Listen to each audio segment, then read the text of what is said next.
আজ বিকেলে হালকা রোদে ভাইপো বলল, চল কাকা আমরা ঘুরে আসি। যেহেতু আমরা ঘুরতে যাব, আমাদের আর কিছু ভাইপোরাও বললো, কাকা আমরাও যাবো সাথে। আমরা বললাম চল। আমাদের গন্তব্য ঠিক ছিল ঝিনাইদহ প্যারিস রোড।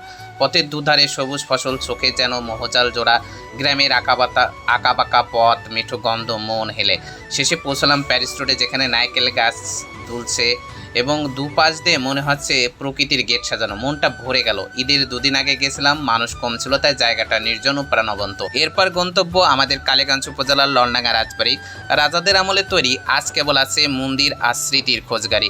গেট দিয়ে ঢুকেই আমরা প্রথমে শেষের দিকে গেলাম।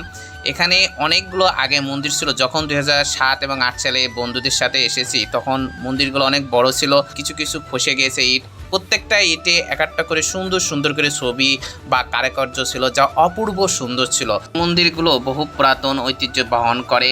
আমি একটু মন্দিরের ভিডিও করছি দূর থেকে, কারণ কাছ থেকে মোবাইল দিয়ে ভিডিও করলে কেটে যায়।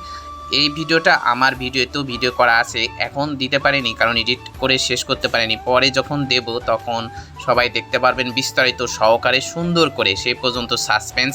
পরে আমি নিজেকে একটু ভিডিও করছিলাম, সেই সময় আমার ছোটো ভাইপো দেব চলে আসে। তার দেব নামের কিন্তু একটা ঐতিহ্য আছে, সে দেবের বড় ভক্ত, তার জন্য তার নাম হয়ে যায় দেব।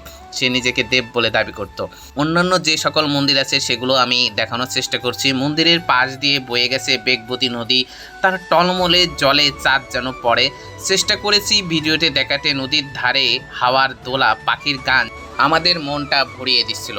আমরা ছাড়াও এখানে অনেক দর্শনার্থী এসেছিল, যাদেরকে আমি ভিডিওতে দেখাইনি। এরপরে আমার সে ভাইপো চলে আসে, আমরা দুজনে একটু নিজেদেরকে দেখাই, ভাইপোকে বলি একটু হাসি দে, তারপরে দেয়। সে শুধু আমার ভাইপো না, আমরা একসাথে একই ক্লাসে লেখাপড়া করেছি, সে আমার বেস্ট একজন বন্ধু। সে যখন ছুটিতে বাড়িতে আসে, আমি যখন যাই, দুজন একসাথে ঘুরি। এরপর মন্দিরের সামনের দিক থেকে আমি যে পরের যে পাশে মন্দিরগুলো আছে, যেগুলো ইতিপূর্বে ভিডিও করে আসছে, সেগুলো দেখতে কেমন দেখা যায় সেটা দেখানোর চেষ্টা করছি। অপূর্ব সুন্দর দৃশ্যের। এখন আমি মন্দিরের যেখানে আসি, এটা মন্দিরের সামনের অংশ। এই অংশটায় এটা হলো শ্রী শ্রী লক্ষ্মী মন্দির, এবং এর পাশে আরও কিছু মন্দির আছে, যে মন্দিরগুলোর নাম আমি এখনও জানি না। তবে সর্বপ্রথম এই পাশে যে মন্দিরটা আমাদের চোখে বাঁধে, সেটা হলো শ্রী শ্রী সিদ্ধেশ্বরী মায়ের মন্দির। এখানে নিত্য পূজা করা হয়। মন্দিরের পাশে অনেকগুলো ফুলের গাছ ছিল, আমি সব ফুলের গাছের নাম সেভাবে জানি না।